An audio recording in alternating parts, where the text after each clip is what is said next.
I joined this fun challenge through Bold School, and the challenge was with no reference photo to do a face and a head using the Loomis method and only using 2 colors of paint plus white plus only using large brushes.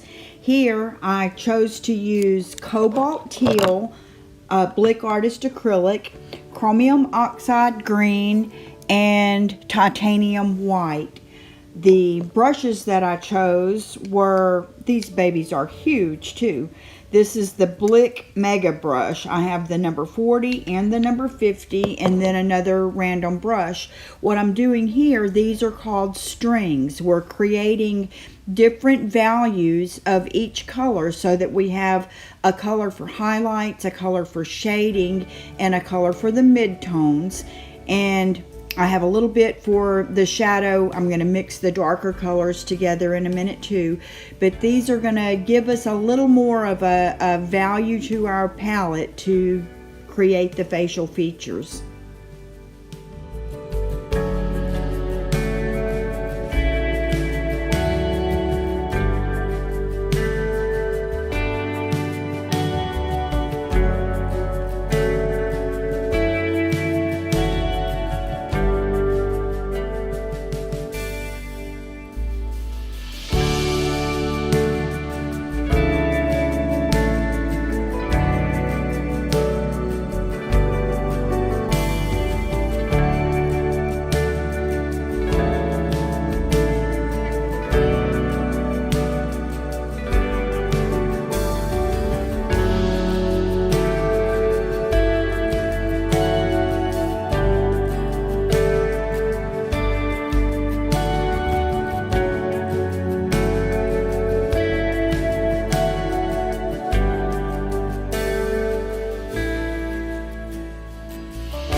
The Loomis method is sort of an average ideal proportion for the human head, and it starts with a circle, and then depending on the angle of the head, whether it's profile, looking up a little, looking down a little, you would work on the sides of the face that you can see, the plane there, and then you can tell what would be in shadow, what would be in light, and the angles of the chin and the proportions.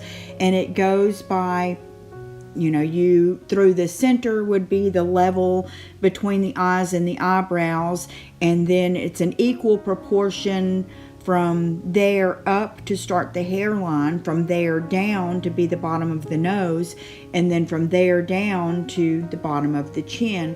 And that is a good way to practice getting your eyes where they're supposed to be and equally spaced from each other. You would have one eye is the same width as the other eye, and generally there would be the width of one eye in between the two, and ideally the width of an eye on each side of the eye as well, depending on how the face is shaped. But it's just a method to help you get started deciding where to sort of fill in where the features would be. There I am with the hairline, and then it also comes down the center of the face, which would be the center of the nose, the center of the peak of your lips, the center of your chin, and it sort of just works as a guide for keeping your drawing or your painting proportionate. All of this will be covered up later, but it really does help you get off to a quick start.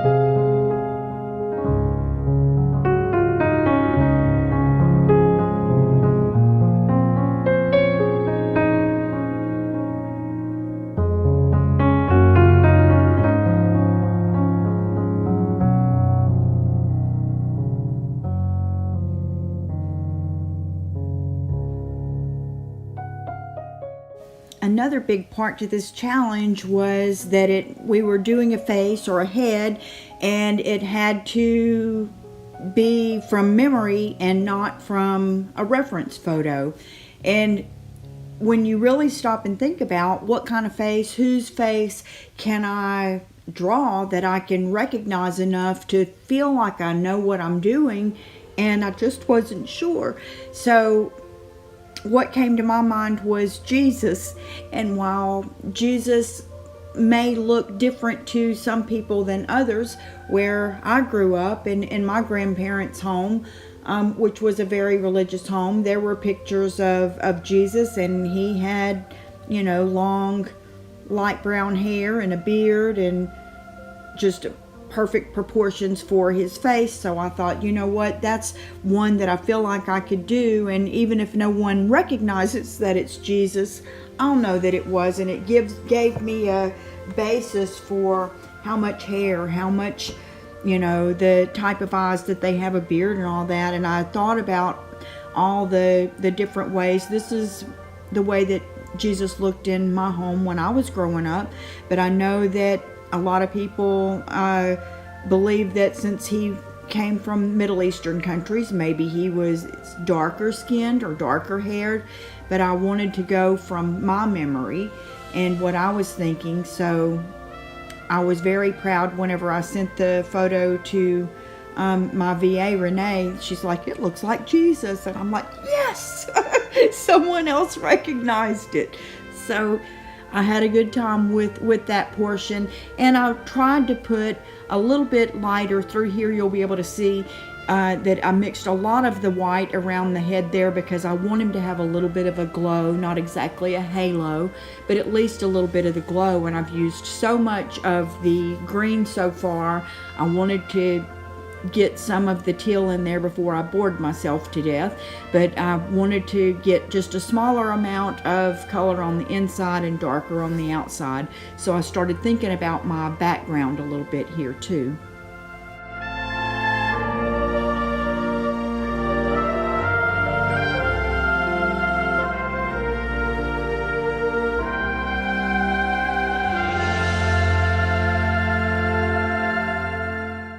I was in a hotel in California actually when I painted this, so my supplies were very limited. I went with my husband on a business trip, and I'm like, you know what, I'm just going to bring one little bag of supplies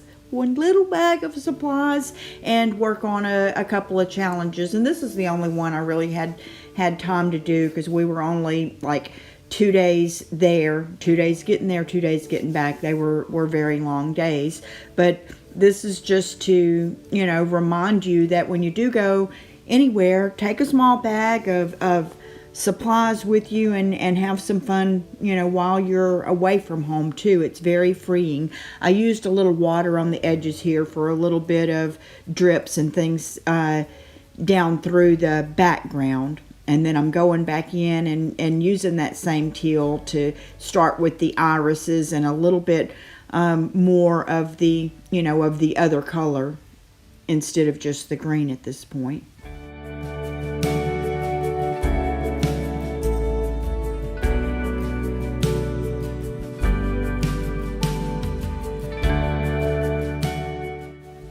You also have a really good lesson in control when you're using the big brush like this. This is another part of the challenge, is using this huge brush.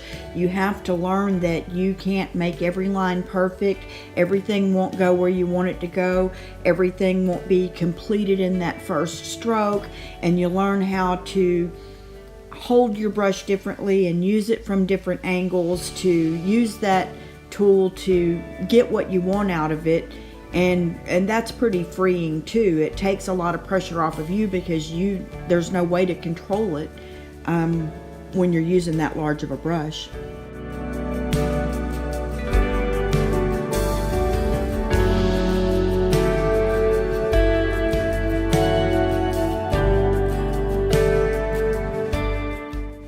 Here I start filling in more of the mid-tones, the main color of where, the face is going to be. And when you have your mid-tone in and then you add your highlights and you add your lowlights or your shadows, that's when you can start to get a little more of the 3D, the look of the nose protruding a little bit, and figuring out where the shadows are coming from and where the light is hitting. You can see here on the right, I'm leaving a space. That's where my light's going to be coming in, is on the right.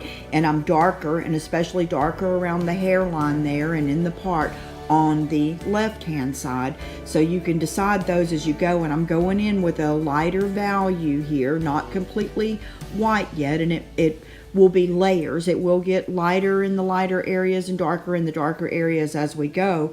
But to get the good start going for where each of the values will be placed and how the face will look, starts with using your mid-tone and then your darks and your lights.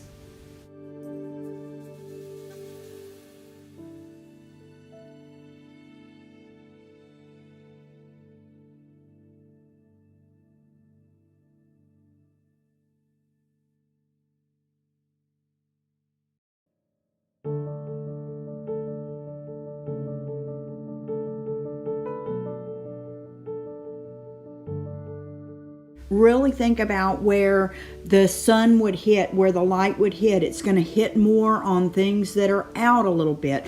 So straight down the center of the nose, a little bit on the side of the nostrils. There'll usually be a little bit in a couple of spots in the hair, the side of the face that the sun is actually shining on, usually a little glimmer here and there in the lips, and maybe around the eyebrow on the other side because your forehead sticks out a little bit, and all of those things. And usually there's a little triangle of light under the far eye, and shadow on that side of the nose going down and around the other side of the eye. So using this huge brush, now I'm putting in a little bit of the sclera area of the eye, the whites of the eye, and all of those things really start to help you start to see a face.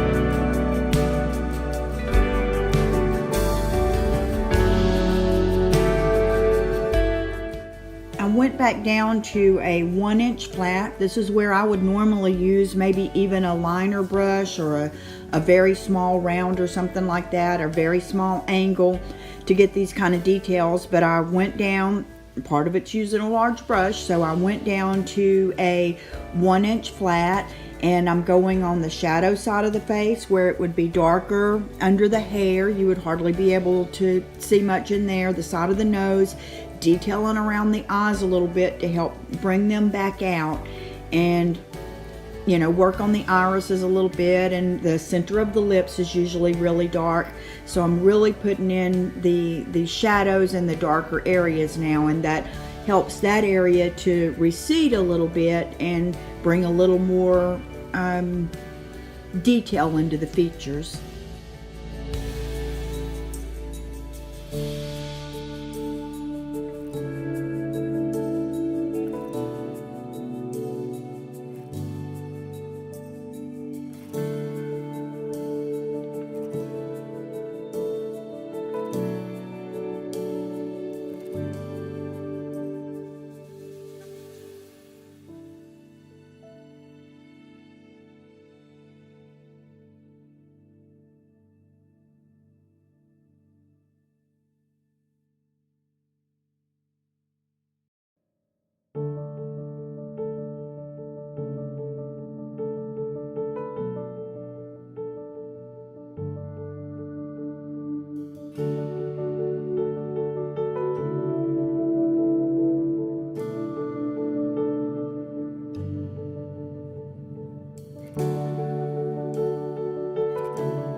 I just keep getting lighter and lighter with those highlights and deeper with the shadows to really help to create that depth.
remembering that this is obviously not going to look like a realistic painting because it's in teal and green. I still wanted to go through and just put a few random splotches here and there just to give it a little more interest. Now that I felt I was happy with where some of the features were. Part of me wishes I wouldn't have done that part. I could have let it dry and start all over, but this is, this is less than an hour and creating a challenge and enjoying myself. If I was to sit down and really want to have a realistic portrait of Jesus, obviously I would do it differently with this and use the appropriate, skin tones and brush sizes and all those kind of things. But to make sure that it has a little bit more of that abstract look, I did leave some random brush strokes in there.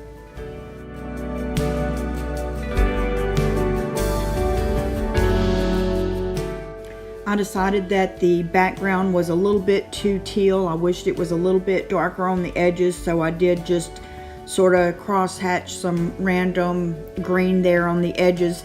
The one other thing that I wish I had done now looking back at it was, instead of just a floating head there, I wish I would have at least, gave him a neck and shoulders and some clothes. And I have this painting in my camper actually, so I may go back and do that because it really does bother me. But the challenge was to do a head, so a head it was.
I always do the sides of my canvas. I love the gallery wrapped canvas. I think this one was 11 by 14. It may have been 8 by 10. I think it was 11 by 14. But I just mixed all the colors up together and went around those edges just so that it could have a finished look. I love to get these and stand them up and you know, instead of hang them sometimes. So these are good multi-purpose for that. But I do like to finish the edges, and I just blended all the colors because I knew it would still match.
Hope you enjoyed this challenge as much as I did. Please don't forget to hit the subscribe button. I have new videos every Thursday, and if you have a challenge that you think would be fun for me to do or us to even do together, just drop me a comment below and let me know what you think of it and if you enjoy challenges too, and I'll see you in the next video.